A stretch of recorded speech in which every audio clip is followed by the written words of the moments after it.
Después del receso de la escuela sabática, ahora es el sermón, y bueno, aquí está seguiremos con la serie del tercer al cuarto ángel. En esta segunda parte hablaremos sobre la verdad y esta guerra que ya hace tantos siglos viene continuando por este motivo.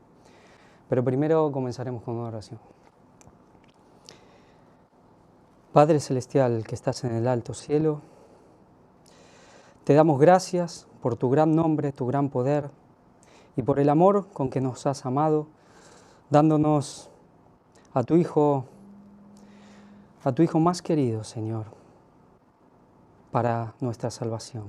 Te damos gracias por habernos creado, habernos llamado a la existencia y dejarnos también este legado, este sábado, como conmemoración de tu poder creador, pero también de tu poder redentor. Gracias porque en Él anunciamos que tú eres el Dios y tienes autoridad sobre todas las cosas, pero que también muy pronto volverás. Te pedimos la bendición de tu Santo Espíritu, te pedimos que hoy tú nos edifiques, nos confirmes y fortalezcas nuestra fe para los acontecimientos que vienen. Necesitamos de tu gracia y de tu perdón y de toda la sabiduría y el conocimiento que tú nos puedas dar. Ayúdanos, Señor, y enséñanos a predicar este Evangelio y a llegar hasta los confines de la tierra. Prospera y honra este mensaje porque es tuyo y porque glorifica el nombre de Cristo, en el cual todo te lo pedimos y te lo agradecemos. Amén. Bueno, la anterior vez que estuvimos tratando en el comienzo de este culto, de esta serie, hablamos un poco sobre el comienzo del mensaje del tercer ángel. Habíamos puesto un texto que es como el texto base, que es: y él dijo, hasta 2300 tardes y mañanas, luego el santuario será purificado. Este es el texto adventista por excelencia, está en Daniel 8:14. Y tratamos de ver lo que significa esta purificación del santuario, pero quizás no tanto enfatizado a lo que está pasando en el cielo, que claro que su cumplimiento pleno ha sido ahí, sino a su extensión en la tierra. Vimos cómo este santuario también simboliza y es la iglesia de Dios, que Cristo está en el cielo intercediendo por nosotros y en este momento ya directamente realizando el juicio a su pueblo, pero que su cuerpo, que somos nosotros, llega aquí y está aquí en esta tierra, y cómo tiene un impacto sobre lo que aquí se está haciendo. Leíamos esta cita, y esta sí la quería repetir, es de Ellen White también. Aquí leeremos textos bíblicos y textos de Ellen White en este momento. Y está en Joyas de los Testimonios, en el volumen 3. Dice: al recapacitar en nuestra historia pasada, habiendo recorrido cada paso de su progreso hasta nuestra situación actual, puedo decir, alabemos a Dios. Mientras contemplo lo que el Señor ha hecho, me siento llena de asombro y confianza en Cristo como nuestro caudillo. No tenemos nada que temer en lo futuro, excepto que olvidemos la manera en que el Señor nos ha conducido y sus enseñanzas en nuestra historia pasada. Vemos que esto tiene un doble cumplimiento. Nos puede afectar individualmente a cada uno, pero también nos habla a la iglesia como cuerpo, a una iglesia que no solo no nació en 1844, sino que ya venía desde hace casi 6.000 años. Desde la entrada del pecado, Dios instala un verdadero nuevo orden mundial. Tiene que reorganizar las cosas y se pone en marcha este plan de la salvación, este plan de redención. Aquí veíamos un poco también las definiciones sobre la palabra que en general está puesta como purificar, la purificación del santuario, pero veíamos también que puede ser restauración. Y ese es el énfasis que vamos a tratar ahora en el comienzo, el hecho de la restauración de este santuario, que tiene muchas vertientes, y lo que hoy trataremos es en algo fundamental, que es la restauración de la verdad. Vemos que en Zacarías, por ejemplo, 8:3, ya hay promesas. Dice: así dice Jehová, yo he restaurado a Sión y moraré en medio de Jerusalén. y Jerusalén se llamará ciudad de la verdad, y el monte de Jehová de los ejércitos, monte de santidad. Podemos ver que esto tendrá un cumplimiento pleno en la Nueva Jerusalén, pero esto no solo se aplica a ese momento. Vemos que ese momento, como la segunda venida de Cristo, no es más que la consumación de todo un plan. Pero también sabemos que el monte Sión representa a la iglesia, Jerusalén, y Dios tiene que restaurar la verdad en la iglesia. Veremos un poco en este culto, un poco esta lucha que ha habido, especialmente en estos últimos 2000 años. En Jeremías 33:6 también nos dice: y los limpiaré de toda su maldad con que pecaron contra mí, y perdonaré todos sus pecados con que contra mí pecaron, y que contra mí se rebelaron. Dice en el Salmo 37:3 también dice: confía en Jehová y haz el bien, y habitarás en la tierra, y te apacentarás de la verdad. Acá nos habla de la verdad ya como un pastor. Después también nos sigue diciendo David dentro: envía tu luz y tu verdad, estas me guiarán, me conducirán a tu santo monte y a tus moradas. Vemos como la luz y la verdad son guías, son pastores, porque bueno, sabemos muy bien quién representa esta luz y quién es la verdad. Y Pablo, en la carta a Timoteo, le dice: para que si tardo sepas cómo debes conducirte en la casa de Dios, que es la iglesia del Dios viviente, columna y baluarte de la verdad. Aquí vemos un texto que es sumamente importante.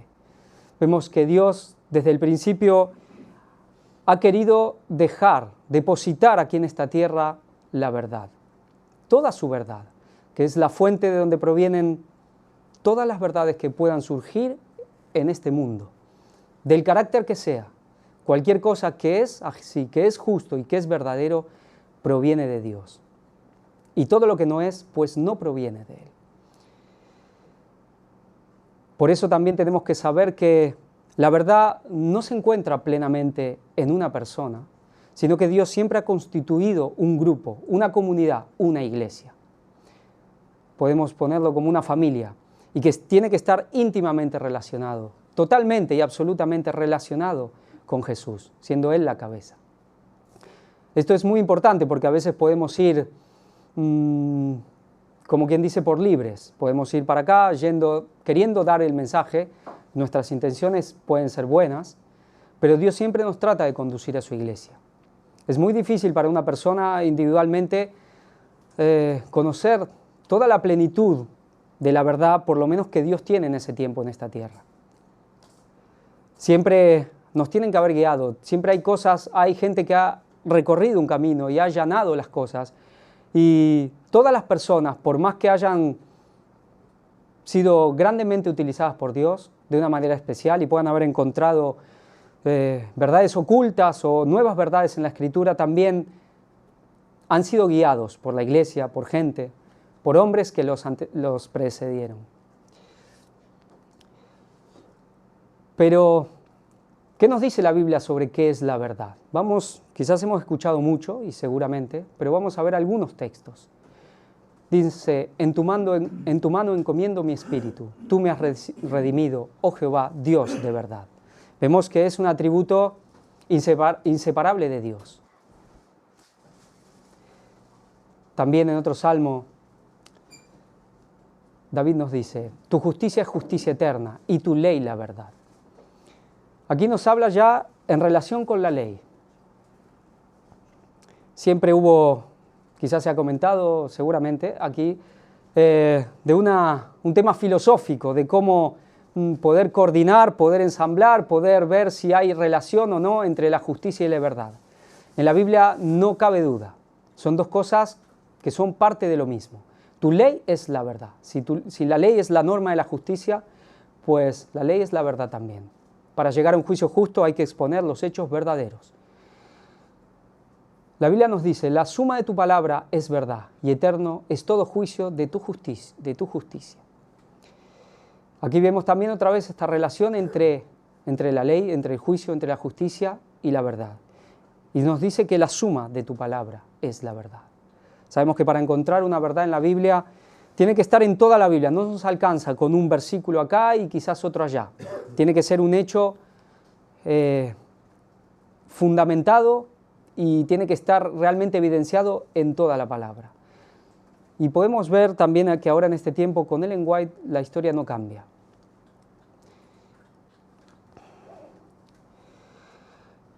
Pero en un momento de la historia, la ley había sido dada, y la ley es la verdad. Y por 4000 años, Dios condujo un pueblo de la mejor manera que pudo, respetando la libertad también individual y la libertad de este pueblo como nación, para manifestar todo su conocimiento y toda su verdad al mundo. Pero tenía que haber un momento. Es quizás el momento más importante de toda la historia de la humanidad. Quizá no el más espectacular e impresionante, ese está pronto a venir. Pero este es el momento crucial de la eternidad. En Juan 1:17 dice, pues la ley por medio de Moisés fue dada, pero la gracia y la verdad vinieron por medio de Jesucristo. Ahí es donde se manifestó la plenitud de Dios. El mismo que es la verdad, el mismo Dios de donde provienen todas las verdades, vino a este mundo. En 1 Juan 5:6 dice, este es Jesucristo, que vino mediante agua y sangre. No mediante agua solamente, sino mediante agua y sangre. Y el Espíritu es el que da testimonio, porque el Espíritu es la verdad. Aquí nos habla de que el Espíritu es la verdad. También nos hablaba que es el Dios de verdad. Y Jesús dijo también en Juan 14:6, Jesús les dijo, yo soy el camino y la verdad y la vida. Nadie viene al Padre sino por mí. Aquí vemos que Dios es la verdad, que el Espíritu es la verdad y que Jesús es la verdad. ¿Son lo mismo? Pues en gran manera sí, pero sabemos que son personas independientes. No podemos decir que porque Jesús dijo yo soy la verdad y el Espíritu es la verdad, entonces son la misma persona. Sino que obviamente si Dios y toda la deidad es la verdad, ¿acaso podemos decir que el Padre no es la verdad? Pues por supuesto que lo es. Pero se manifestó esta verdad de Dios en la persona de Jesucristo de una manera absoluta. Y sabemos que Jesucristo estaba lleno plenamente del Espíritu Santo. Luego en el Evangelio de Juan también nos habla de ciertas condiciones para que esta verdad pueda habitar en nosotros, para que podamos conocerla. Dice, si me amáis, guardad mis mandamientos. Y yo rogaré al Padre y os dará otro consolador, para que esté con vosotros para siempre. El Espíritu de verdad, el cual el mundo no puede recibir porque no le ve ni le conoce, pero vosotros le conocéis, porque mora con vosotros y estará en vosotros. Aquí también hace una referencia al Espíritu a veces se lo llama el Espíritu de Dios, el Espíritu de Cristo, el Espíritu Santo, pero acá Jesús también nos habla, especialmente, lo que queda relatado en el Evangelio de Juan, como el Espíritu de verdad. También dice en Juan 16, del 12 al 14, aún tengo muchas cosas que deciros, pero ahora no las podéis sobrellevar. Pero cuando venga el Espíritu de verdad, Él os guiará a toda la verdad, porque no hablará por su propia cuenta, sino que hablará todo lo que oyere y os hará saber las cosas que habrán de venir. Él me glorificará, porque tomará de lo mío y os lo hará saber. Aquí vemos que Jesús vino a dar toda la revelación que el hombre necesita, pero también, según nuestra condición, podemos soportar un grado de luz y quizás no más del que Él quisiera darnos. Pero está claro que ese Espíritu nos lleva a toda verdad. Tenemos una condición, tenemos que guardar los mandamientos.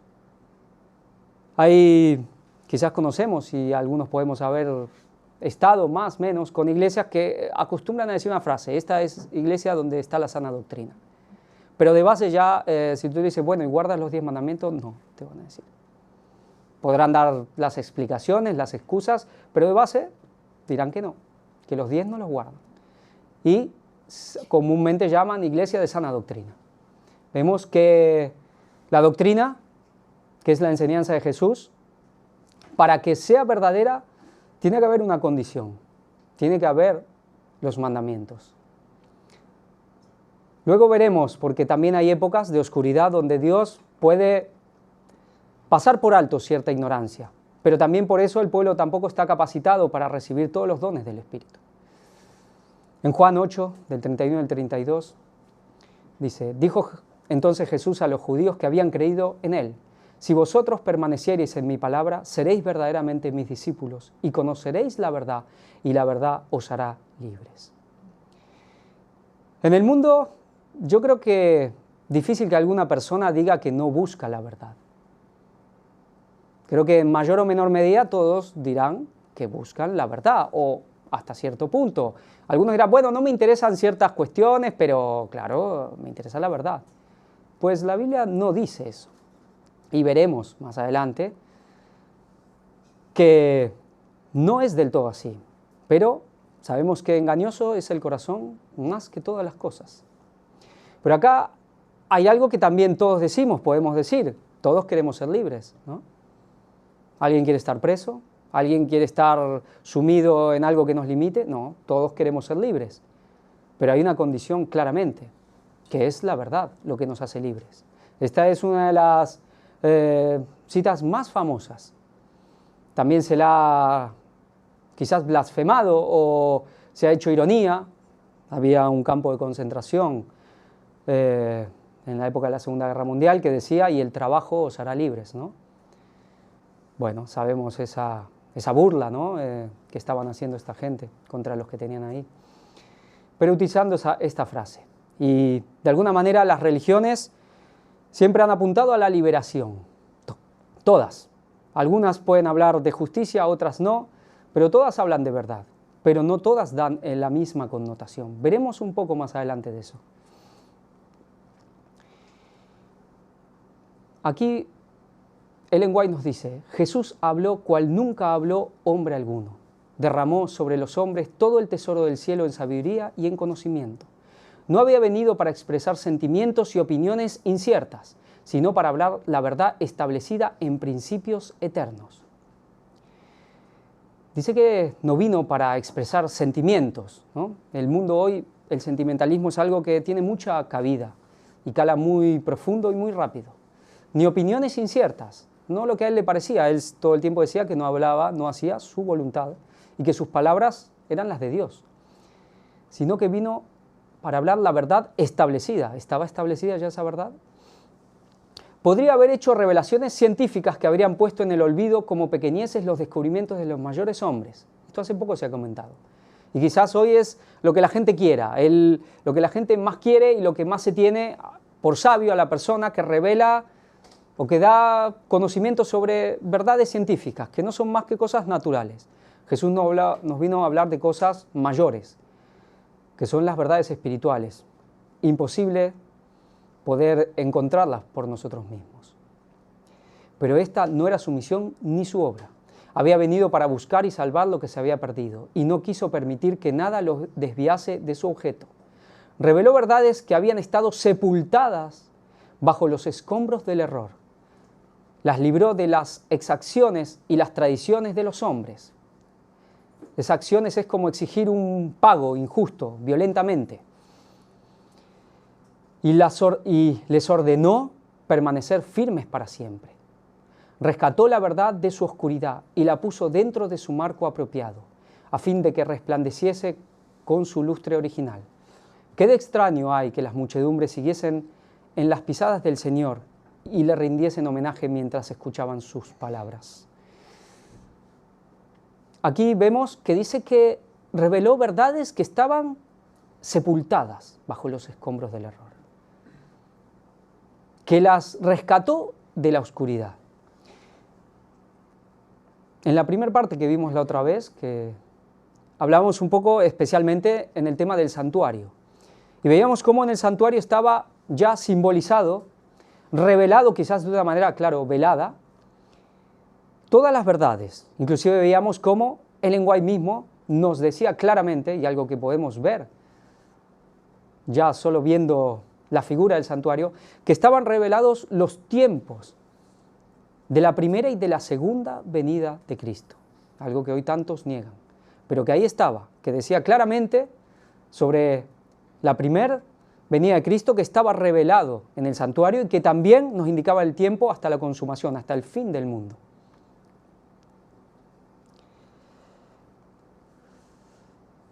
También nos dice, hay que hacer un trabajo duro para desalojar de la mente el error y las falsas doctrinas, con el propósito de que la verdad y la religión de la Biblia puedan hallar cabida en el corazón. Es un duro trabajo, un arduo trabajo. Nadie como Jesús, nadie como Jesús. Podemos ver, sabiendo un poco, conociendo lo que dice la Escritura, la historia, la situación cuando Jesús vino. Ahí nos revelaba Ellen White que las verdades que Dios ya había revelado, que estaban inclusive escritas, pero habían quedado enterradas en los escombros del error, en las tradiciones, en las opiniones humanas. Y Jesús tuvo que hacer este duro trabajo para manifestar la verdad en toda su plenitud y, como nos decía, ponerla en su marco adecuado. Juan 18, 37 y 38 dice, le dijo entonces Pilato, luego, ¿eres tú rey? Respondió Jesús, tú dices que yo soy rey. Yo para esto he nacido y para esto he venido al mundo, para dar testimonio a la verdad. Todo aquel que es de la verdad oye mi voz. Le dijo Pilato, ¿qué es la verdad?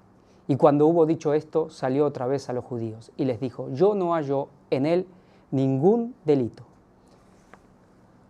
Aquí vemos algo que en el mundo, hace un tiempo, especialmente en el siglo XX, hubo un plan realmente deliberado, iniciado primeramente por, ¿sabemos quién?, por Satanás, de unir, de fundir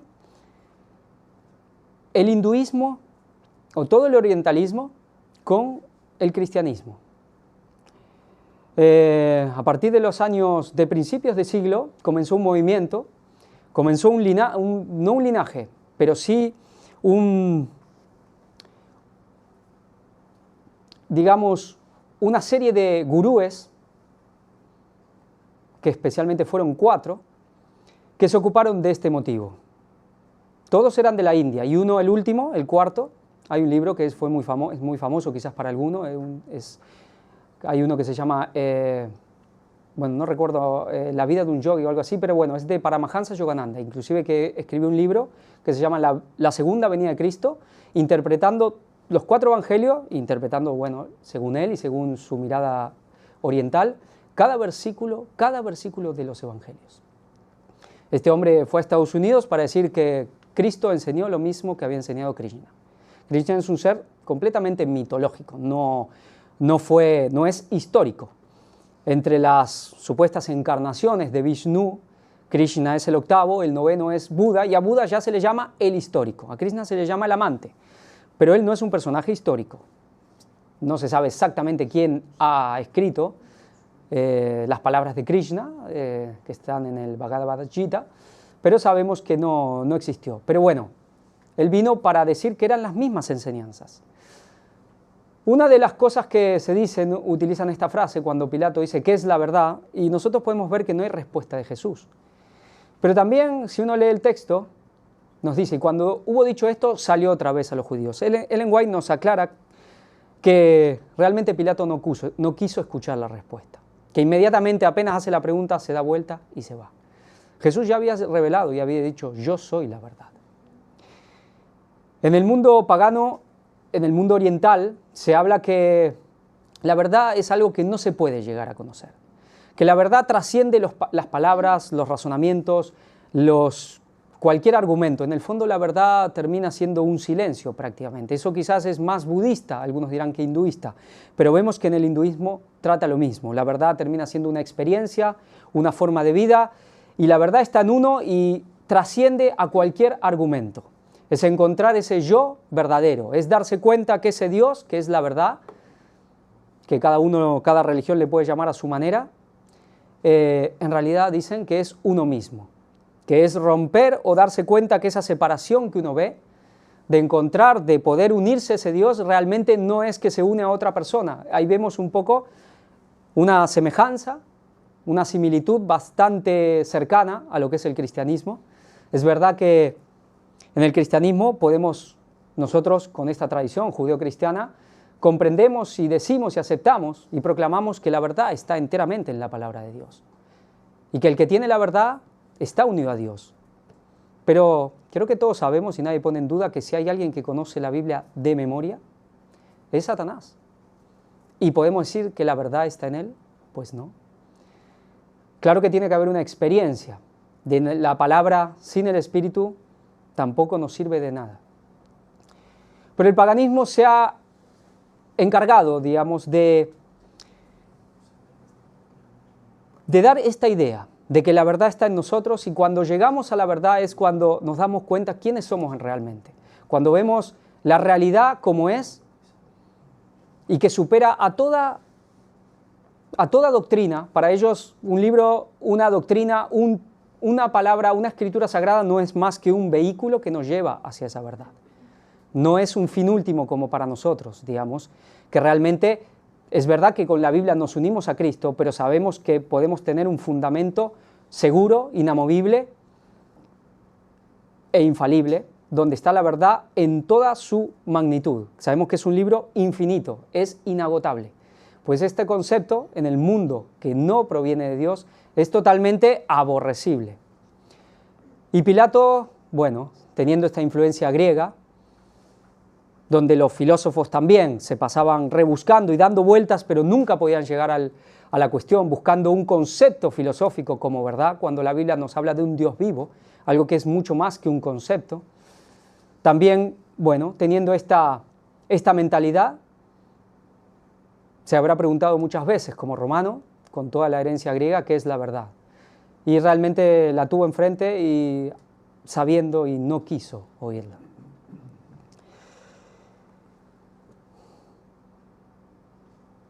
He puesto esta imagen, creo que todos podemos darnos cuenta a qué momento histórico se refiere. Y la verdad que me agradó porque generalmente si uno busca imágenes del Pentecostés, lo que encuentra generalmente son imágenes donde están los discípulos y en el centro María. Pero aunque no sea así, están con esas caras muy místicas, ¿no? Esas caras que podemos ver en los santos, con esa mirada para arriba, ese rostro demudado, pálido, en algo que yo personalmente, y creo que a muchos nos ha pasado y por eso estamos aquí, nunca nos ha atraído. Como diciendo, bueno, vale, tiene que haber algo más, pero yo no quiero ser como ese santo de ahí, ¿no? De que tan humildes se encorvaban, y literalmente, con ese rostro pálido, y como de tanta mortificación morían jóvenes, y su vida era buscar un sufrimiento, un dolor, y en el fondo también una experiencia para llegar a ese Dios. La Biblia no era suficiente para ellos. En general no la conocían, poco la conocían. Pero aquí vemos una situación más diferente, más acostumbrada a lo que es esto que estamos viviendo hoy en día, y a lo que tenemos por idea quizás que el protestantismo ha rescatado. Un púlpito sencillo, no un altar, no se ofrece un sacrificio, Jesús ya fue nuestro sacrificio. La palabra de Dios, y generalmente todos participando, como es normalmente también alguien dirigiendo, y el Espíritu Santo que se manifiesta. Ahí aparecen unas pocas personas, sabemos que eran muchos más, eran 120. También claro que estaba María, claro que estaba la otra María y había muchas mujeres, pero no era el centro del culto ni de lo que buscaban los apóstoles. Entonces, nosotros veíamos cómo Jesús vino a rescatar esa verdad, vino a manifestar esa verdad que es Él mismo. Pero también conocemos que mucho le costó a los discípulos llegar y conocer lo que Jesús quiso enseñarles. Pero hubo un momento clave en la historia, no solo del cristianismo, en la historia de este mundo. Hubo un hombre, en un hecho también de los hechos claves de la historia, en la Revolución Francesa, que dijo, si 12 hombres pudieron cambiar el mundo, pues uno solo también lo podrá hacer. Ese hombre es Voltaire. Por ahí se recuerda el nombre, pero poco ha cambiado y nada en comparación de lo que han hecho estos 120, quizás con estos 12 a la cabeza, ¿no? De alguna manera. Ellen White nos dice, el derramamiento del Espíritu en los días de los apóstoles fue el comienzo de la lluvia temprana, y gloriosos fueron los resultados. Hasta el fin del tiempo la presencia del Espíritu ha de morar con la iglesia fiel. Aquí vemos que no es algo que se derramó y terminó. Nosotros, como adventistas, esperamos, o la iglesia adventista y personalmente, claro, esperamos siempre esa lluvia tardía. Pero acá dice, nos habla claramente que esa lluvia temprana comenzó en ese momento, ese derramamiento del Espíritu Santo, y que había de morar hasta el fin del tiempo. Dice, cuando en el día de Pentecostés el Espíritu Santo se derramó sobre los discípulos, comprendieron ellos las verdades que Cristo había expresado en parábolas. Les resultaron claras las enseñanzas que habían sido misterio para ellos, misterios. La comprensión que obtuvieron del derramamiento del Espíritu Santo los avergonzó de sus teorías fantásticas. Sus suposiciones e interpretaciones eran insensatez cuando se comparaban con el conocimiento de las cosas celestiales que recibieron entonces. Eran guiados por el Espíritu Santo y la luz resplandecía en su entendimiento que antes estuviera obscurecido. Dice que se avergonzaron de sus teorías fantásticas, suposiciones, interpretaciones. Cuando venga la lluvia tardía, ¿tendrá que generar el mismo sentimiento? Habíamos hablado de cuando comenzó el mensaje del tercer ángel. Habíamos hablado de ese momento de 1844, un momento también trascendental para la iglesia, que fue una piedra de tropiezo para lo que eran las iglesias organizadas en ese momento, pero también para el mundo entero en ese momento, quizás la mayoría hoy mismo sin saber todo esto, fue un momento de grandes cambios. Y veíamos que el mensaje del primer ángel, que había comenzado un poco antes de ese tiempo, cuando se empezó a proclamar la venida del juicio, porque es verdad que proclamaban la segunda venida de Cristo, pero también decían, viene el juicio viene, y no se equivocaban. Y veíamos cómo de manera clara el Apocalipsis nos hablaba de que comenzaba ese juicio investigador, de que comenzaba esa séptima trompeta del Apocalipsis, donde comenzaba el juicio de los muertos. Y decíamos, bueno, si el mensaje del pueblo, de los que ya murieron, comenzó con el mensaje del tercer ángel, el juicio de los vivos comenzará o comienza con el mensaje del cuarto ángel. Es algo que tiene mucha lógica. Dice, pero los discípulos no habían recibido el cumplimiento total de la promesa de Cristo. Recibieron todo el conocimiento de Dios que podían soportar, pero todavía había de llegar el cumplimiento total de la promesa que les había hecho Cristo, de que les mostraría claramente al Padre. Así es hoy, nuestro conocimiento de Dios es parcial e imperfecto. Cuando termine el conflicto y el hombre Cristo Jesús reconozca ante el Padre a sus obreros fieles que en un mundo de pecado testificaron fielmente por Él, comprenderán claramente las cosas que son ahora misterios para ellos. Sabemos que esperamos un momento, cuando Cristo aparezca, en la gloria del Padre, donde muchas cosas rápidamente se nos quedan aclaradas. Es verdad que seguiremos aprendiendo de Dios toda la eternidad. Si es infinito, es inagotable. Y siempre habrá nuevas cosas que Él tendrá para nosotros. Y por eso va a ser maravilloso el cielo. No es algo de un sufrimiento, como se habla también, ya hablábamos del mundo pagano, que habla de esta esperanza, que si es algo que se espera y no llega, eso no es bueno, que si uno no llega a conocerlo todo, pues entonces hay una separación eterna e insalvable. Pues eso son como argumentación en cierto sentido razonable, pero que no tiene realmente un fundamento real. Digamos, uno puede, es como cuando viaja, si uno va conociendo lugares nuevos, no es un sufrimiento saber que mañana conoceré otro lugar nuevo que hoy no conozco y que va a ser quizás más maravilloso que el de hoy. No, al revés, es todo lo contrario, por eso la eternidad será maravillosa. Que Dios siempre tenga cosas nuevas y que nunca lo agotaremos del todo. Dice, notemos que el Espíritu fue derramado después que los discípulos hubieron llegado a la unidad perfecta, cuando ya no contendían por el puesto más elevado, eran unánimes, habían desechado todas las diferencias y el testimonio que se da de ellos después que les fue dado el Espíritu es el mismo. Notemos la expresión, y la multitud de los que habían creído eran de un corazón y un alma. El Espíritu de aquel que había muerto para que los pecadores viviesen animaba a toda la congregación de los creyentes.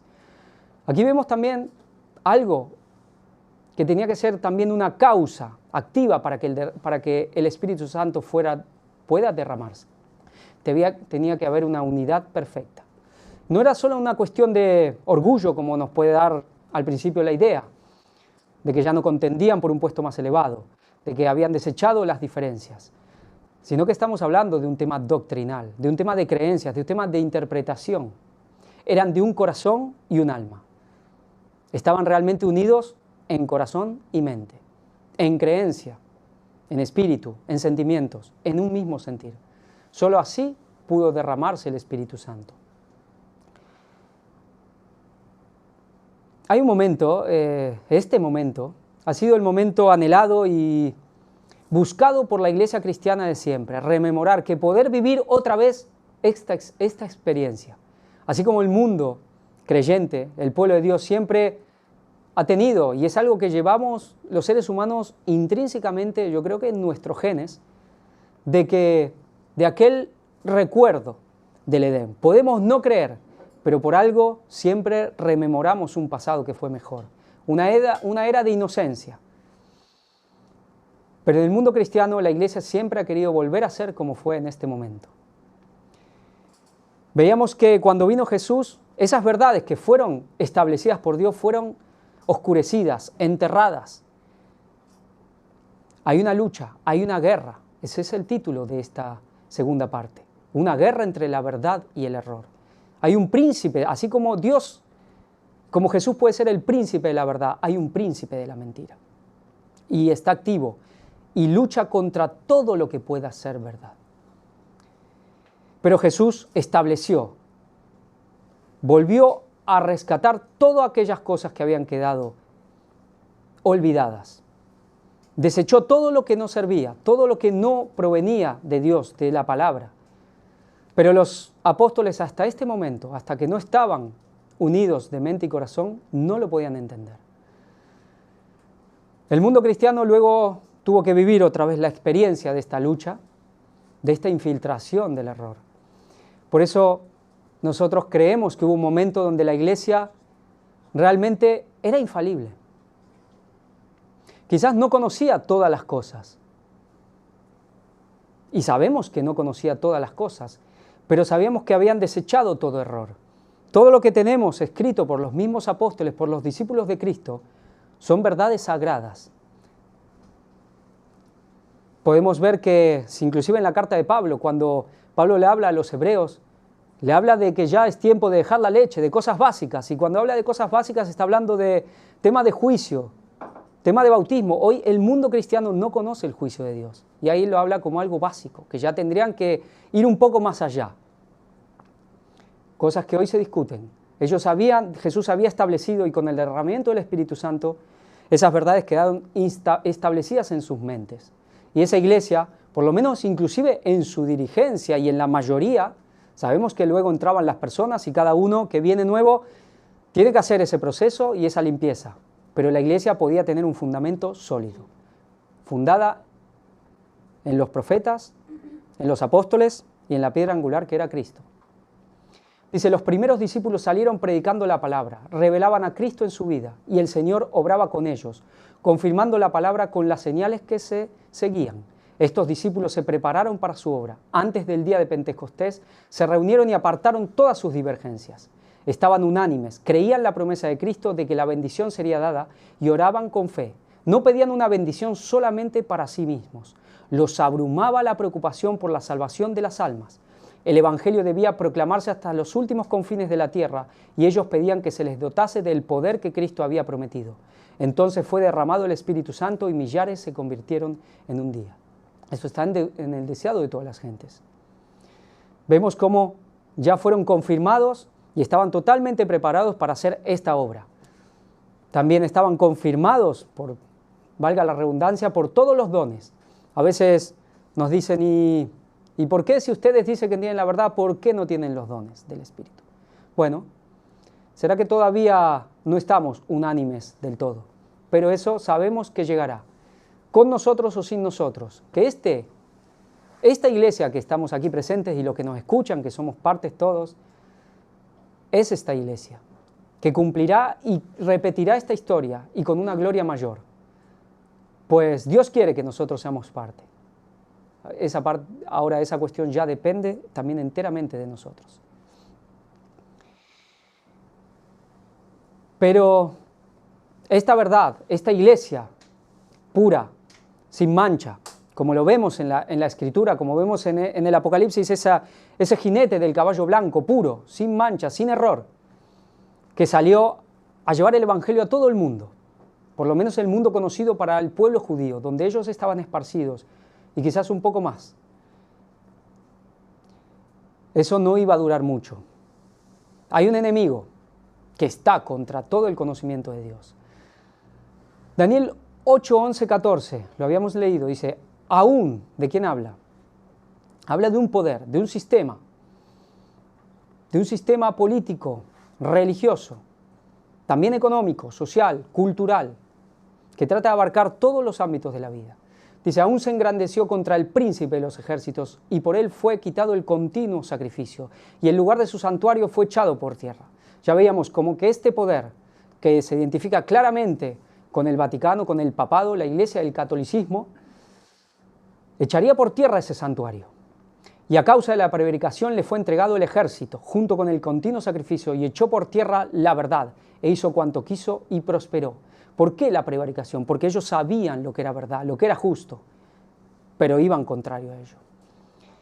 Y echó por tierra la verdad, e hizo cuanto quiso y prosperó. Entonces hay un santo que hablaba, y a otro de los santos preguntó, aquel que hablaba, estos son ángeles, ¿hasta cuándo durará la visión del continuo sacrificio y la prevaricación asoladora, entregando el santuario y el ejército para ser pisoteados? Y él dijo, hasta 2300 tardes y mañanas, luego el santuario será purificado. Aquí vemos comenzaba una época también de oscuridad para la iglesia, y una época muy larga, donde se le va a dar poder a este sistema llevado por Satanás para que otra vez vuelva a hacer lo que pudo hacer antes, pero esta vez con una furia mayor, en una manifestación mucho mayor. Cuanto más clara es la verdad y la luz, más densas son las tinieblas. Luego que Jesús se manifestó, que toda la gloria de Dios se manifestó en esta tierra, también el poder de Satanás, el poder de engañar, el poder de las tinieblas ha sido mayor. Y vemos que este anticristo profetizado desde mucho tiempo atrás tendría su cumplimiento en época cristiana. ¿Qué decía el apóstol Pablo en 2 de Tesalonicenses, en el capítulo 2, del 1 al 12?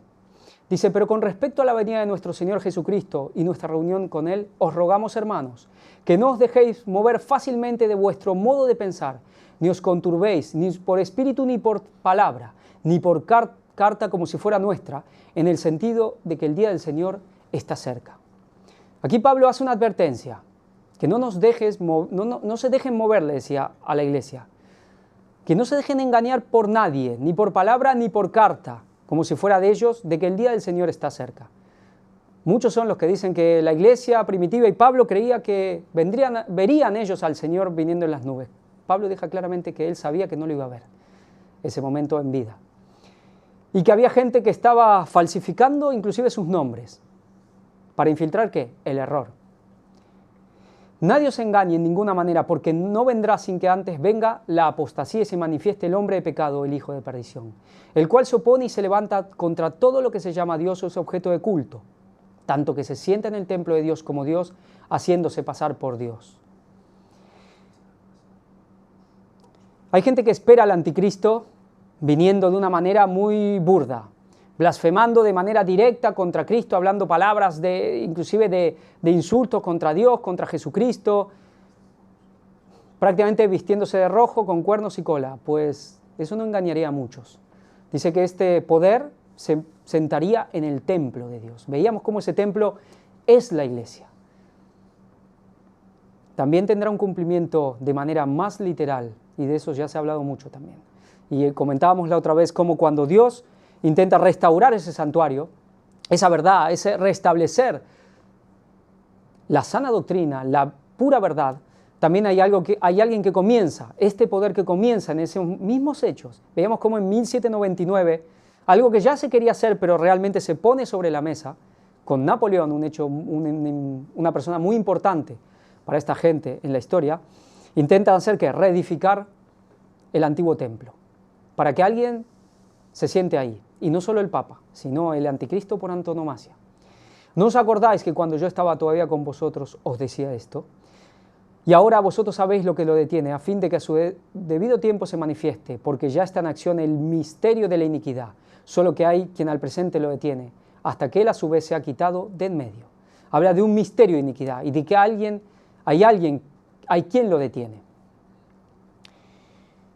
Y entonces se manifestará aquel inicuo, a quien el Señor matará con el espíritu de su boca y destruirá con el resplandor de su venida.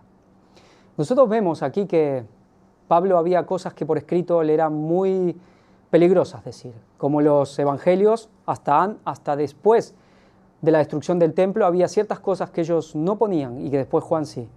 Él no podía hablar claramente de Roma, como que Roma iba a caer, porque eso le podía traer muchos problemas. Inicuo cuyo advenimiento es por obra de Satanás, con gran poder y señales y prodigios mentirosos. Ese advenimiento es esa parusía, así como se habla de la parusía del Señor, de la segunda venida, así este poder, hay un poder que tiene una venida que también espera que alguien aparezca. Y lo hará con gran poder y señales. No solo este poder hace señales y prodigios, sino que este mismo ser, este Satanás cuando aparezca, con sus señales y sus prodigios hará caer a prácticamente el mundo entero. Y con todo engaño e iniquidad para los que se pierden, por cuanto no recibieron el amor de la verdad para ser salvos. Por esto Dios les envía un poder engañoso para que crean la mentira, a fin de que sean condenados todos los que no creyeron a la verdad, sino que se complacieron en la injusticia. ¿Por qué Satanás conoce la Biblia de memoria y no la sigue? Porque no la ama. Uno dice, bueno, ¿cómo hay gente que puede negar verdades tan evidentes? Hay un hecho que es imprescindible, hay que amar la verdad. Si uno no ama la verdad, pues no la aceptará aunque lo vea claramente. Y esto es algo que es muy difícil de cambiar. Dice que hay gente que ama en el fondo la mentira, aman la iniquidad, la injusticia y se complacen en ella. Por eso no aceptan la verdad, porque no tienen amor hacia la verdad, en el fondo no la buscan. Acá David habla, había un personaje que mató y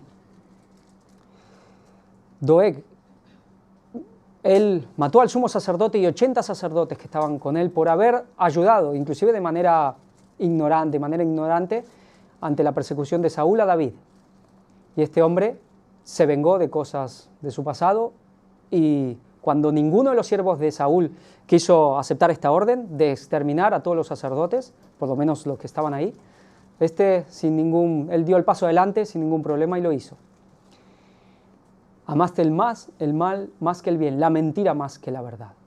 Era de edomita, pero se había, por lo menos en parte o aparentemente convertido y formar parte del pueblo de Dios. Pero vemos un contraste cuando también David habla. Dice, aquí tú amas la verdad en lo íntimo y en lo secreto me has hecho comprender sabiduría. Aquí habla de Dios que ama la verdad en lo íntimo. David también la amaba. Pero aquí vemos de un poder de un misterio de iniquidad que empezaba a obrar en la iglesia. Este poder que no se había quedado quieto mientras la verdad, mientras la luz, mientras toda la doctrina y todo el conocimiento para la salvación del hombre había sido desenterrado y establecido de manera perpetua para el pueblo de Dios por el mismo Creador, por el mismo Redentor. Pero Satanás no se queda quieto y siempre tiene a los que están listos para servirle. Y había un tipo de personas que eran los que más le podían servir en ese momento para una obra de largo alcance. Mateo 22:16. Jesús tiene muchas disputas con la dirigencia del pueblo de Dios. Dice, le enviaron los discípulos de ellos, estos son los fariseos, con los herodianos diciendo, Maestro, sabemos que eres amante de la verdad. Ellos no tenían duda que Jesús amaba la verdad. Y que enseñas con verdad el camino de Dios y que no te cuidas de nadie porque no miras la apariencia de los hombres. Ellos reconocían algo que era atributos de Dios, que no hacía acepción de personas, que enseñaba el verdadero camino, que no se andaba con vueltas y hablaba lisa y llanamente. Dice, pero ahora, y Jesús les dice, más adelante a esta gente, a los fariseos y a toda esta gente, herodianos, y también saduceos, que al principio quizás eran más indiferentes, pero al final también se unieron a esta liga de Satanás y lo han hecho y de manera muy importante. Pero ahora procuráis matarme, a mí, les dice Jesús, hombre que os he hablado la verdad, la cual he oído de Dios. No hizo esto Abraham. Ellos se consideraban hijos de Abraham. Pero Jesús les dice que Abraham jamás haría algo así. Vosotros sois de vuestro padre el diablo, y los deseos de vuestro padre queréis hacer. Él ha sido homicida desde el principio y no ha permanecido en la verdad, porque no hay verdad en él. Cuando habla mentira, de suyo habla, porque es mentiroso y padre de mentira.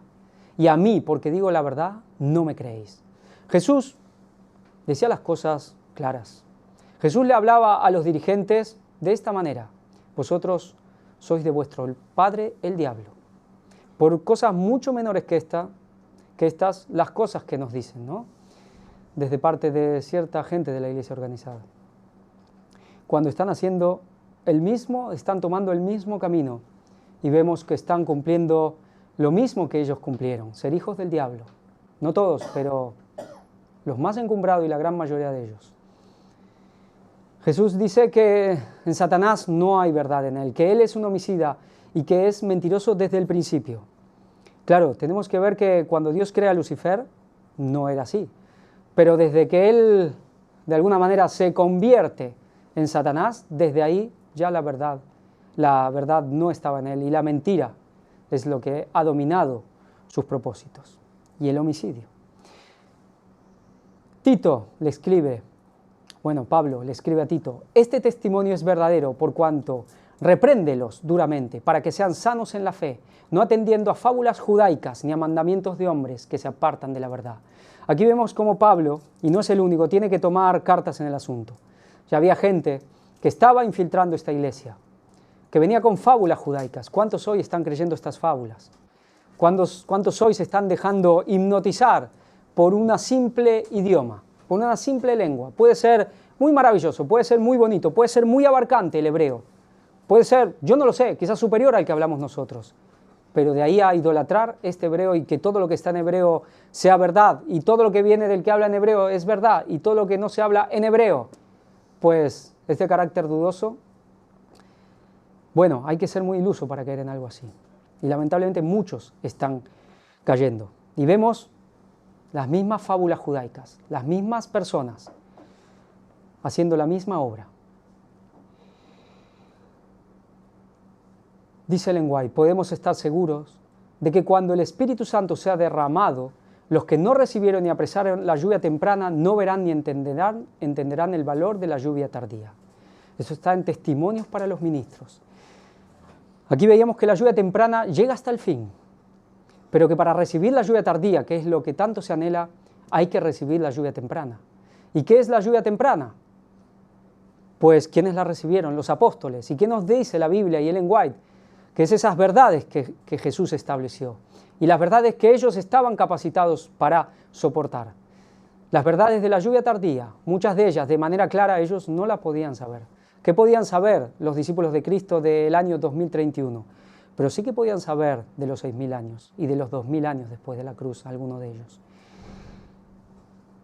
Pero acá dice que si no recibimos, no apreciamos la lluvia temprana, no entenderemos la lluvia tardía.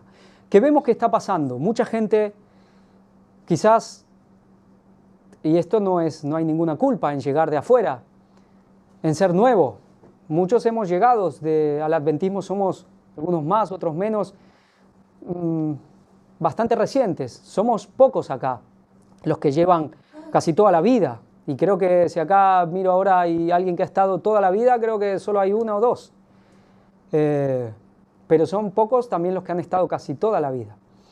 Entonces, es verdad que cuando uno llega carga muchos errores, pero a veces en esa vorágine, que puedo llamarlo, de ver cosas novedosas en el mal sentido, hay cosas nuevas que son una novedad, que son en el buen sentido, que están muy bien, pero ver cosas muy impresionantes, muy llamativas, desprecian o son indiferentes a una obra, la de apuntalar ciertas bases, que harán que seamos fáciles de engañar. Dice, podemos haber recibido cierta medida del Espíritu de Dios. pero mediante la oración y la fe debemos tratar de obtener una porción más abundante. No debemos cesar nunca en nuestros esfuerzos. Si no progresamos, si no asumimos la actitud necesaria para recibir tanto la lluvia temprana como la tardía, perderemos nuestras almas y la responsabilidad será solamente nuestra. Veíamos que Dios tenía que restaurar una verdad que había quedado enterrada. Veíamos que la Iglesia Apostólica tenía esa verdad. Podemos decir que esa lluvia temprana es el mensaje del tercer ángel. Veíamos que es el comienzo del juicio, que es el comienzo de la restauración del pueblo de Dios. Podemos decir que la lluvia tardía es el mensaje del cuarto ángel. Hay seguridad, podemos tener seguridad sobre cosas que se hayan establecido. La apostasía que hoy está reinando en la Iglesia Adventista del Séptimo Día y que la llevará a la ruina completa como organización, puede ser excusa para desconfiar de todo lo que ha hecho. ¿Puede Dios haber levantado algo que no le ha servido para nada, que no ha cumplido su misión ni siquiera en parte? Los judíos fracasaron en su misión más amplia, pero en parte lo justo y necesario la cumplieron. La Biblia, aquí la tenemos. Jesús vino, pudo nacer, y Dios pudo sacar un remanente de ellos para comenzar esta obra cristiana. Pues con la Iglesia Adventista la historia se repite. Hay una parte justa y necesaria que la Iglesia Adventista sí ha cumplido. Lamentablemente la plenitud no. Dice, es cierto que en el tiempo del fin, cuando la obra de Dios en la tierra esté por terminar, los fervientes esfuerzos realizados por los consagrados creyentes bajo la dirección del Espíritu Santo irán acompañados por manifestaciones especiales del favor divino. Bajo la figura de la lluvia temprana y tardía que cae en los países orientales al tiempo de la siembra y la cosecha, los profetas hebreos predijeron el derramamiento de la gracia espiritual en una medida extraordinaria sobre la Iglesia de Dios. El derramamiento del Espíritu en los días de los apóstoles fue el comienzo de la lluvia temprana, y gloriosos fueron los resultados hasta el fin del tiempo. La presencia del Espíritu ha de morar con la Iglesia fiel. Si no tenemos esas verdades que tenían los apóstoles, pues poco efecto hará la lluvia tardía y rápido seremos engañados. ¿Qué creían los apóstoles sobre la naturaleza de Cristo? ¿Qué creían sobre la Trinidad? ¿Qué creían sobre el milenio? Y tantas otras cosas. Pero acerca del fin de la siega de la tierra se promete una concesión especial de gracia espiritual para preparar a la Iglesia para la venida del Hijo del Hombre. Este derramamiento del Espíritu se compara con la caída de la lluvia tardía, y en procura de este poder adicional, los cristianos han de elevar sus peticiones al Señor de la mies, en la sazón tardía. Zacarías 10:1 dice, en respuesta, Jehová hará relámpagos y os dará lluvia abundante, hará descender sobre vosotros lluvia temprana y tardía. Tenemos que tener esa idea en la mente, de que tenemos que tener las dos lluvias. Si no estamos claros sobre las bases, si no tenemos mucho conocimiento también, aunque sea el justo y necesario de la historia de la Iglesia Adventista, debemos hacer algo porque podemos ser engañados. Vemos tanta gente como con estas doctrinas que acabamos de hablar, muchos son engañados. Y vemos como la Iglesia Adventista, por rechazar el mensaje del tercer ángel, está cayendo en la apostasía completa. Dice, pero a menos que los miembros de la Iglesia de Dios hoy tengan una relación viva con la fuente de todo crecimiento espiritual, no estarán listos para el tiempo de la siega. A menos que mantengan sus lámparas aparejadas y ardiendo, no recibirán la gracia adicional en tiempo de necesidad especial. ¿Cuál es el requisito para oír el llamado? He aquí viene el esposo, salí a recibirle. Haber recibido la lluvia temprana. Si no la tenemos, pues no podremos recibir la lluvia tardía. Ese es el aceite extra. Acá nos deja, y es clarísimo. ¿Qué pasa? Se ha rechazado. ¿Cuánto tiempo? ¿Desde cuántas décadas hace que teólogo tras teólogo viene derribando y derribando los pilares que Dios ha afirmado a través del arduo trabajo de tantos hombres y mujeres de la historia de nuestra Iglesia? Pero ¿qué pasa? Dice, los que no quieren aceptar las verdades claras y contundentes de la Biblia están siempre buscando fábulas agradables que tranquilicen la conciencia. Mientras menos apelen a la espiritualidad, a la abnegación y a la humildad las doctrinas presentadas, mayor es la aceptación de que gozan. Esas personas degradan sus facultades intelectuales para servir sus deseos carnales. Aquí vemos de gente que es carnal. Acá tenemos que ver que no podemos caer en un engaño de ver solo esa parte quizás demasiado liberal. También el fanatismo es carnal. Aquellos monjes que se flagelaban el cuerpo, que hacían toda esa serie de mortificaciones, que supuestamente eran los más abnegados de la historia y se sacrificaban y renunciaban a todo, ¿eran espirituales o eran carnales? Eran carnales. Hay alguien que ahora pronto trataremos o leeremos algo que dijo, y en esas cosas nadie era como yo.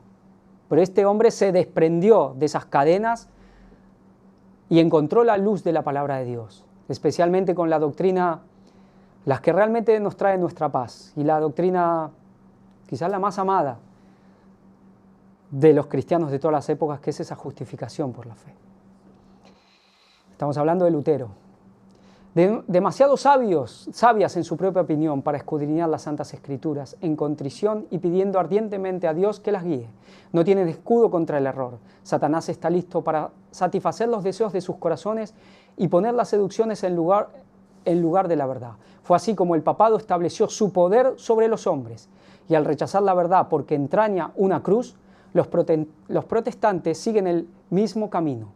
Todos aquellos que descuidan la palabra de Dios para procurar su comodidad y conveniencia a fin de no estar en desacuerdo con el mundo serán abandonados a su propia suerte y aceptarán herejías condenables que considerarán como verdad religiosa. Los que rechacen voluntariamente la verdad concluirán por aceptar los errores imaginables. Y alguno que mire con horror cierto engaño aceptará gustosamente otro.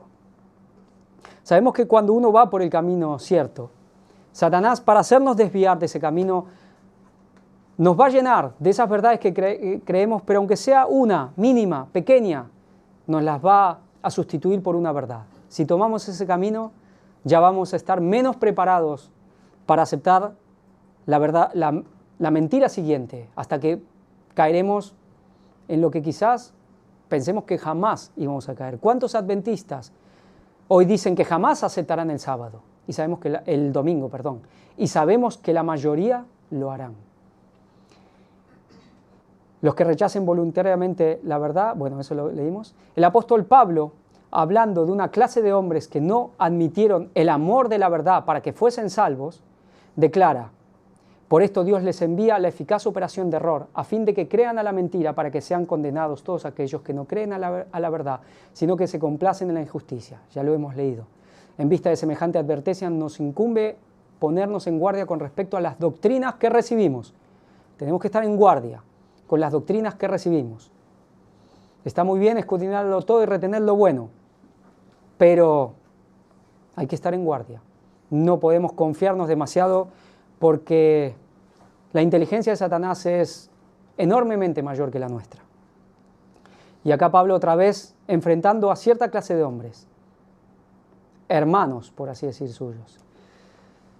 Aquí vemos las consecuencias de esta lucha, de esto que empezó, esta infiltración, y que terminó en este sistema papal y en este exterminio, esta idea, esta voluntad de exterminar a todo aquel que no admita, que no siga el error que ellos proclamaban. Cosas que pronto volverán, hogueras que volverán a encenderse en mayor magnitud y en una intensidad, en un tiempo mucho más corto. Desde el origen de la controversia en el cielo, el propósito de Satanás ha consistido en destruir la ley de Dios. Para realizarlo se rebeló contra el Creador y aunque expulsado del cielo, continuó la misma lucha en la tierra. Engañar a los hombres para inducirlos luego a transgredir la ley de Dios, tal fue el objeto que persiguió sin cejar. Sea esto conseguido haciendo a un lado toda la ley o descuidando uno de sus preceptos, el resultado será finalmente el mismo. El que peca en un solo punto manifiesta menosprecio por toda la ley. Su influencia y su ejemplo están del lado de la transgresión y viene a ser culpado de todos los puntos de la ley. Aquí vemos que el objetivo de Satanás es este, ir contra la ley de Dios. Todas las otras cosas que le puedan servir para llevarnos a esto, van bien. En su afán por desacreditar los preceptos divinos, Satanás pervirtió las doctrinas de la Biblia, de suerte que se incorporaron errores en la fe de millares de personas que profesan creer en las Santas Escrituras. El último gran conflicto entre la verdad y el error no es más que la última batalla de la controversia que se viene desarrollando desde hace tanto tiempo con respecto a la ley de Dios. En esta batalla estamos entrando ahora, y es la que se libra entre las leyes de los hombres y los preceptos de Jehová, entre la religión de la Biblia y la religión de las fábulas y de la tradición. No sabemos el tiempo que lleva esta guerra. Sabemos cuánto lleva aquí en la tierra, y son casi 6.000 años, pero no sabemos exactamente cuántos, quizás miles de años más, lleva esta transgresión y esta rebelión que inició en el cielo por Satanás. Pero vemos cómo a través de la historia ha sido un continuo de esta lucha de Dios volviendo a rescatar las cosas que habían quedado enterradas. ¿Quién dice que Jesús, que es un escriba sabio, un escriba docto? Alguien que solo enseña, no, mira, ya las profecías se cumplieron, ya no hay nada más nuevo para el pueblo de Dios, ya no hay nueva luz, solo es lo mismo de siempre. Pues Jesús dice que ese no es sabio y no es docto, sino que aquel que saca verdades nuevas y viejas. Algunos se deberían hacer pensar, ya no estamos hablando de citas de lenguaje, estamos hablando del mismo Jesús, que lo dijo claramente. ¿Será hasta el fin eso o fue hasta 1844? Pues no hay que darle mucha vuelta, ¿no? Los elementos que se coligarán en esta lucha contra la verdad y la justicia están ya obrando activamente. La palabra santa que nos ha sido transmitida a costa de tanto padecimiento, de tanta sangre de los mártires, no es apreciada debidamente. La Biblia está al alcance de todos, pero pocos son los que la aceptan verdaderamente por guía de la vida. La incredulidad predomina de modo alarmante, no solo en el mundo, sino también en la iglesia. Muchos han llegado al punto de negar doctrinas que son el fundamento mismo de la fe cristiana. Y esto es lo que pasa en la apostasía. Como dice, negarán inclusive al mismo Dios que los rescató, dice también la palabra de Dios.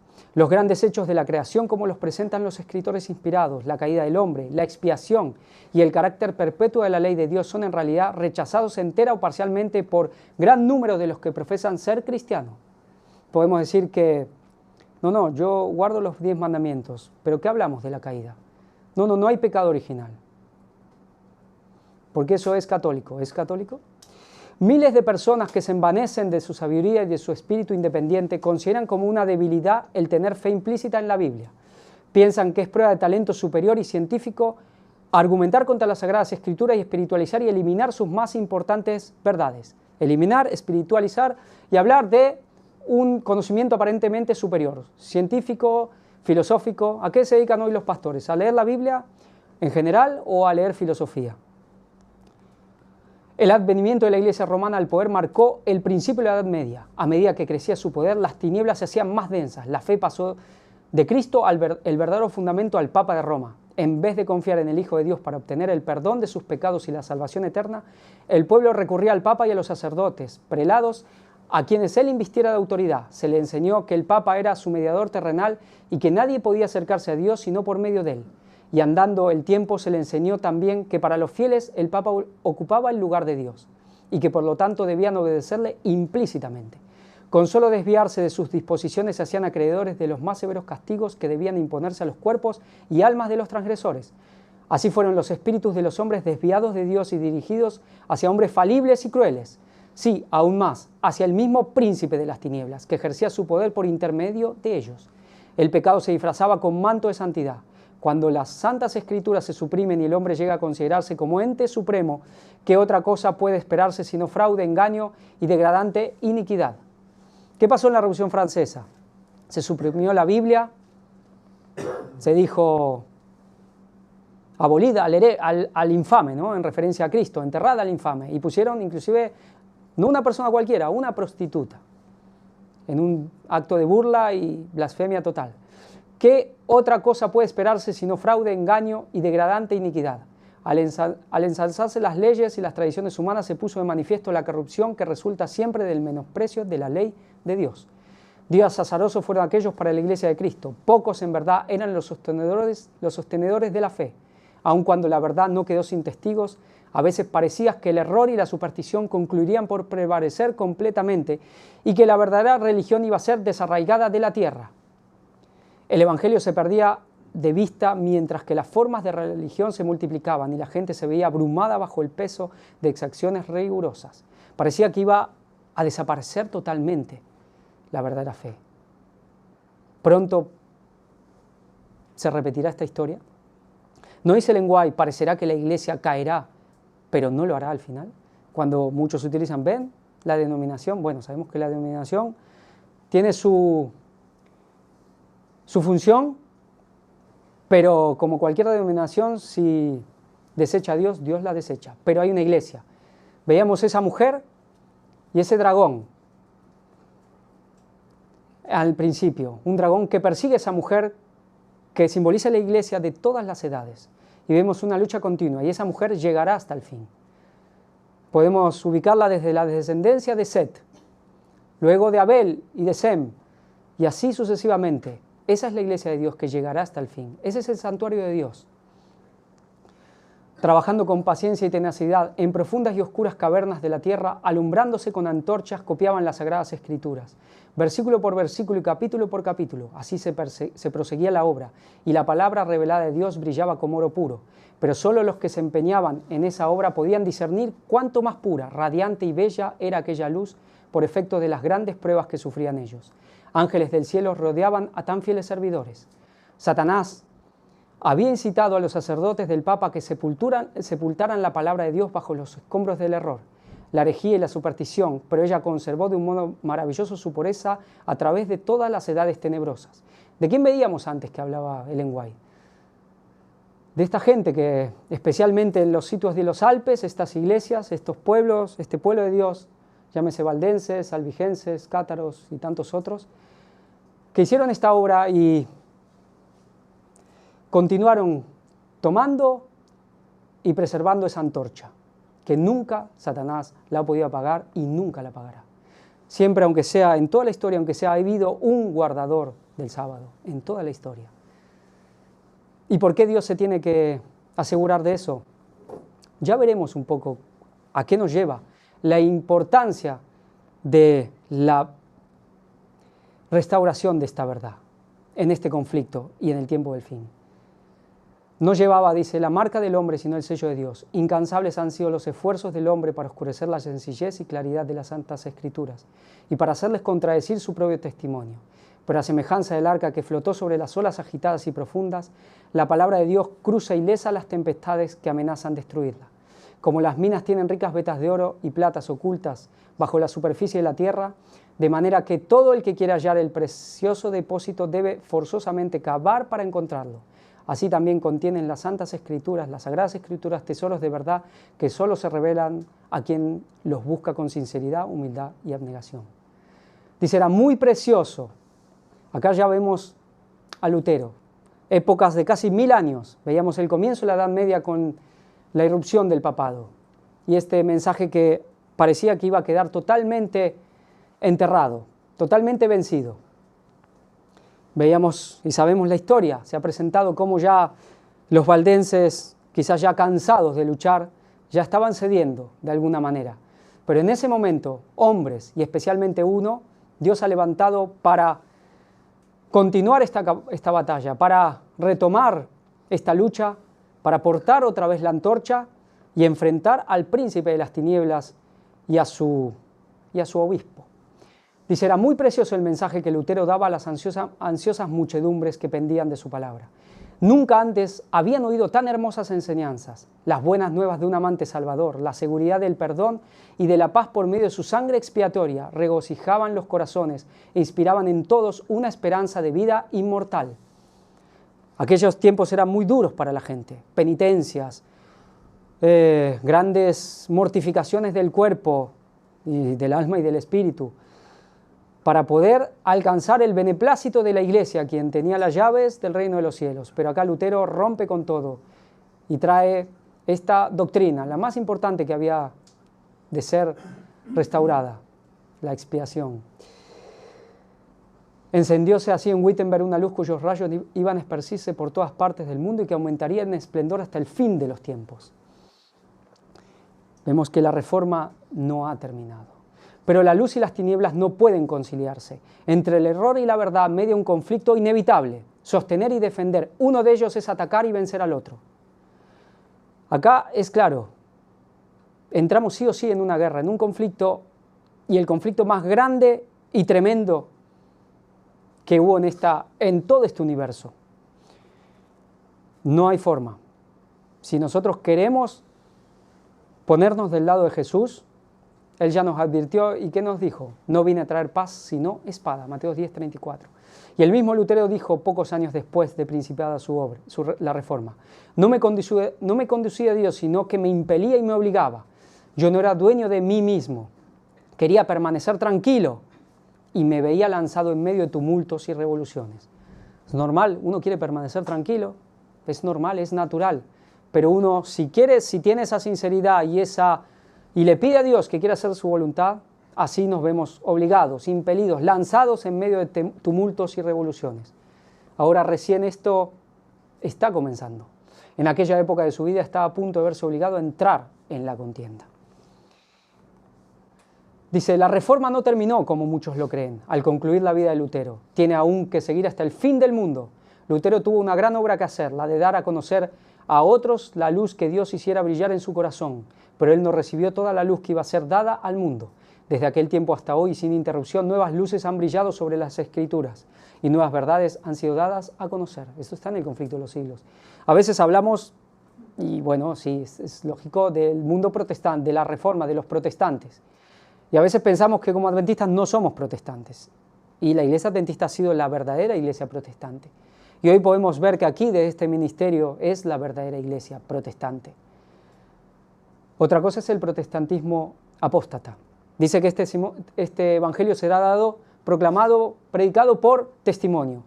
Si alguien lo quiere buscar en la Strong, una de las formas de testimonio también es protestar. Era el testimonio, este evangelio que se estaba dando. Y dice, nosotros somos de Dios. El que conoce a Dios nos oye. El que no es de Dios no nos oye. En esto conocemos el espíritu de verdad y el espíritu de error. Hace poco, en también la serie de Primavera-Otoño, se hablaba de Malaquías, ¿qué pasará con ese pueblo del fin del tiempo? Discernirá entre lo bueno y lo malo, entre la verdad y el error. Dice, el que conoce a Dios nos oye. Esto lo escribe el apóstol Juan, que había cambiado ya mucho en este tiempo y era verdaderamente humilde de corazón, pero podía decir con plena autoridad, el que es de Dios, el que conoce a Dios, nos oye. El que no es de Dios no nos oye. Por más hombres falibles y que estamos en la lucha, pero este ministerio puede decir lo mismo. El que conoce a Dios nos oye y el que no es de Dios no nos oye. Pues creo que este ministerio ha demostrado por evidencia esta suficiente autoridad para poder hacer suya también esta verdad. Y ya vamos concluyendo, ya al final dice, hemos de afirmarnos en la fe, en la luz de la verdad que nos fue dada en nuestra primera experiencia. Hablamos de la lluvia temprana, hablamos de esa conversión. En aquel tiempo se nos presentaba un error tras otro. Ministros y doctores traían nuevas doctrinas. Solíamos escudriñar las Escrituras con mucha oración y el Espíritu Santo revelaba la verdad a nuestra mente. A veces dedicábamos noches enteras a escudriñar las Escrituras y a solicitar fervorosamente la dirección de Dios. Se reunían con este propósito compañías de hombres y mujeres piadosos. El poder de Dios bajaba sobre mí y yo recibía capacidad para definir claramente lo que es verdad y lo que es error. Pues Ellen White tampoco se corta un pelo en poder decir eso. ¿Y alguien puede decir que lo decía por arrogancia? Pues no. Al ser así delineados los puntos de nuestra fe, nuestros pies se asentaron sobre un fundamento sólido. Aceptamos la verdad punto por punto bajo la demostración del Espíritu Santo. Yo solía quedar arrobada en visión y me eran dadas explicaciones. Me fueron dadas ilustraciones de las cosas celestiales y del santuario de manera que fuimos colocados donde la luz resplandecía sobre nosotros con rayos claros y distintos. Ella cuenta que en esta historia 70 años de ministerio tuvo Ellen White. Si pensamos en un momento en que la iglesia adventista pueda estar fundada, afirmada en un fundamento sólido, pensemos con lógica, ¿qué sería? ¿Antes de la muerte de Ellen White o después? Pues lo más lógico es pensar que fue después, ¿no? Cuando se cogen citas de a veces 1853 para decir, ven, no existe la Trinidad. Pues se está ignorando completamente esta obra de la lluvia temprana, esta obra del tercer ángel de restaurar este santuario, de restaurar esta verdad apostólica. Y Ellen White nos deja claro que esto se hizo Y la iglesia en un momento hizo esta misión y la cumplió. Y se pusieron los fundamentos y los puntos que hoy se están tratando de demoler. Queda en nosotros saber discernir cuáles son verdad y cuáles no. Y con la ayuda de Dios intentaremos hacer esto. Sé que la cuestión del santuario, tal cual la hemos sostenido durante tantos años, está basada en justicia y en verdad. El enemigo es quien desvía las mentes. Le agrada cuando los que conocen la verdad se dedican a coleccionar textos para amontonarlos en derredor de teorías erróneas que no tienen fundamento de verdad. Los pasajes de la Escritura así empleados están mal aplicados. No fueron dados para sostener el error, sino para fortalecer la verdad. Antes, en su época, se hacía especialmente con la Biblia. Ahora el trabajo quizás es más arduo de desentrañar eso, porque también se hace mucho con las citas de lenguaje, y que son muchas citas, muchos textos. Dice, todo estudiante debiera fomentar una estricta integridad. Toda inteligencia debiera tornarse con reverente atención hacia la palabra revelada de Dios. Luz y gracia les serán dadas a aquellos que así obedezcan a Dios. Verán maravillas en la ley divina, grandes verdades que no han sido oídas ni contempladas desde el día de Pentecostés. Han de resplandecer de la palabra de Dios en su original pureza. A aquellos que aman verdaderamente a Dios, el Espíritu Santo les revelará verdades que han desaparecido de la mente, y también les revelará verdades completamente nuevas. Completamente nuevas. Algo que nunca se ha predicado en el pueblo de Dios. Hay cosas que dijo Jesús que no podía decirlas, pero hubiese sido su intención hacerlo.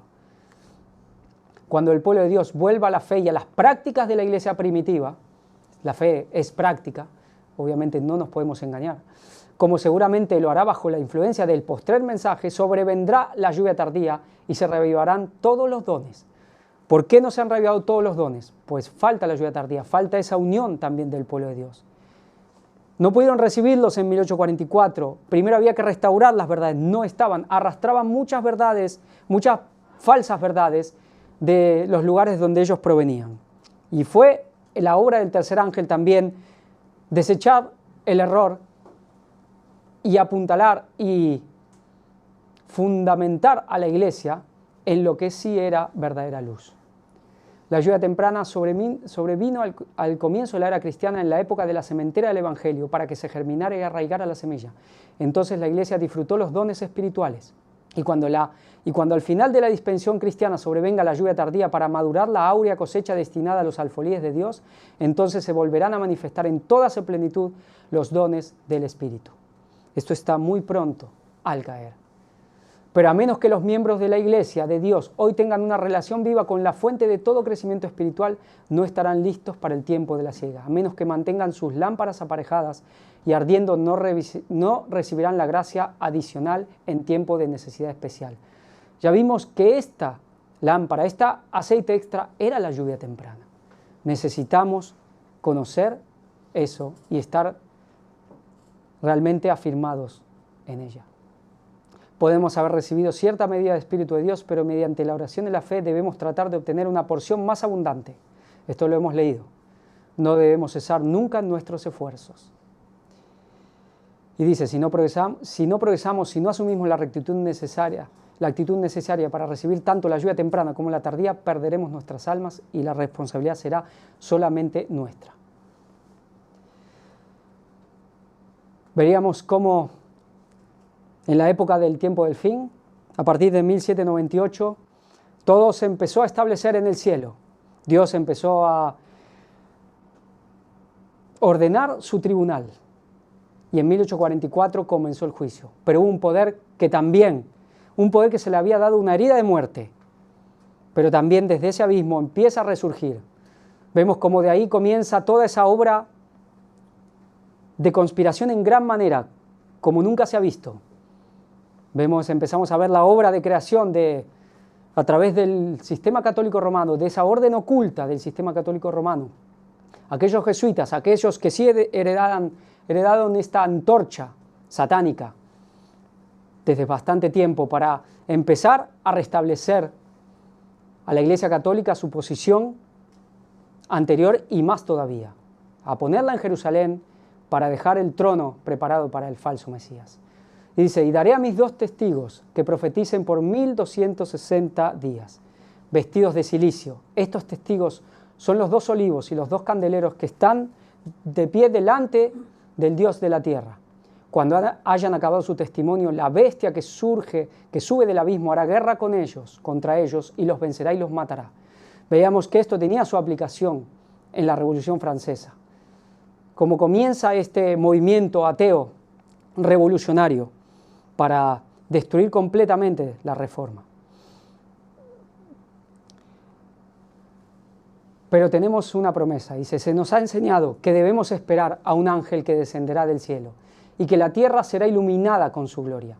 Entonces contemplaremos la cosecha de creyentes semejante a la que hubo en Pentecostés. Este poderoso ángel no viene con un mensaje delicado, sino con palabras calculadas para agitar lo más profundo de los corazones de los hombres y mujeres. Dice que no viene con un mensaje delicado, sino con palabras calculadas. Pero tenemos que meditar en esto. Hoy se habló en la escuela sabática de que no podemos dar rienda suelta a nuestras pasiones para utilizar textos como estos para terminar siendo ya groseros y atacantes y condenatorios a cualquiera. Como agentes humanos estamos dispuestos a cooperar, con los instrumentos divinos designados para proclamar el mensaje de este poderoso ángel que ilumina la tierra con su gloria. Pero tampoco podemos caer en esa moda que ha venido imponiéndose de hablar demasiado bajito, de querer ser demasiado dulce, más dulce que la miel. No, es un mensaje calculado para sacudirlo todo. Esta es la lluvia temprana, esta es la lluvia tardía, este es el mensaje del cuarto ángel. Este es el mensaje que decimos que ya se está proclamando y que pronto llegará a su consumación y será una cosecha como nunca se ha habido. Pero hay un poder que surge del abismo, que está pronto a retomar también la antigua autoridad que tuvo para desatar su persecución más furiosa. Lleva siglos pensando y intentando hacer esto. Y vemos cómo también entre nosotros este error se quiere colar por cualquier lugar. Tenemos que estar alertas.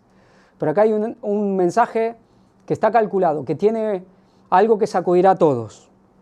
Ya sabemos que por sobre todo predicamos que Jesús viene en el 2031 y que esto provoca una ferviente oposición en todos los ámbitos, no solo en los adventistas, sino prácticamente en todo el mundo cristiano. Pero este es nuestro mensaje. Y hay una denuncia clara, hay una advertencia, pero ya no una advertencia, sino un clamor de que el pueblo, de que todo el que se considera pueblo de Dios, si realmente es sincero, salga de esta Babilonia, de este espíritu de error y acepte el precio también que tiene la verdad. ¿Qué nos cuesta la verdad? Dice Salomón, compra la verdad. Pues ¿qué nos cuesta? Nos cuesta todo, pero también lo ganamos todo.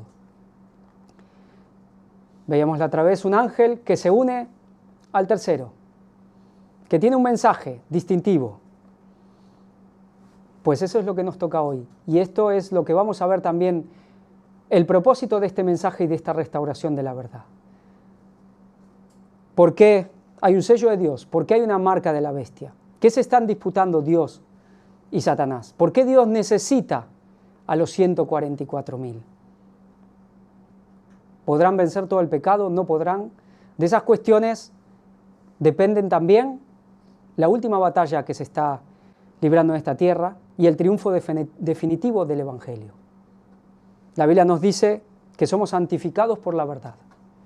Pues veremos el propósito también, intentaremos ir más allá también de por qué Dios necesita un pueblo santo y sin mancha, una iglesia triunfante que esté de pie hasta la misma venida de Cristo. Y por qué Satanás lo quiere evitar a toda costa. Pues esto ha sido el culto de hoy. Espero que haya sido de edificación. Son cosas que seguramente todos hemos escuchado.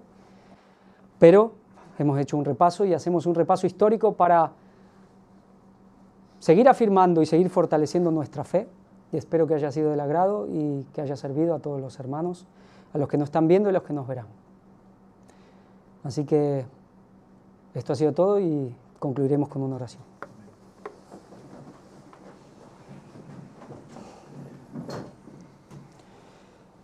Querido Señor y Dios nuestro, santificado y glorificado sea tu nombre, tu poder y tu majestad. Te damos gracias por cómo has conducido a tu pueblo durante todas las edades. Te damos gracias porque nunca has claudicado en esta batalla. Te agradecemos porque el precio más alto lo has pagado tú. La deidad ha pagado el precio más alto y sin merecerlo, sin correr riesgo. No podías desecharnos completamente, podías eliminar la rebelión de un plumazo. Pero tú nos has amado desde antes de crearnos. Y sabemos y confiamos por fe, porque tú lo has dicho, de que cumplirás cada palabra y de que tu propósito fundamental es que cada uno de nosotros estemos toda la eternidad junto a ti. Los que estamos aquí queremos llegar a eso, queremos la vida eterna, claro que la queremos. Pero sabemos que el camino es arduo, que el camino de la cruz es empinado, es espinoso y tenemos un corazón donde el pecado por casi 6.000 años se ha arraigado de una manera muy grande en nosotros. Y es una batalla que a veces nos vemos abrumados y que parece que no hay forma de que podamos vencer. Danos esa fe para saber que tú nos darás la victoria y que tú harás todo lo que nosotros no podamos, que esa gracia cumplirá esa función en nosotros y que si no desmayamos y que si estamos alertas sin dejarnos engañar, sea que muramos o vivamos, ahí estaremos de pie. Y por sobre todo, Señor, que la verdad, que podamos ser los instrumentos para que este triunfo de la verdad y la justicia sean completos, porque lo serán. Y hasta el enemigo de las almas, un día arrodillado, tenga que confesar que tus caminos son justos y verdaderos, oh Dios. Perdónanos nuestros pecados porque te lo pedimos en el nombre de Jesús. Amén. Amén.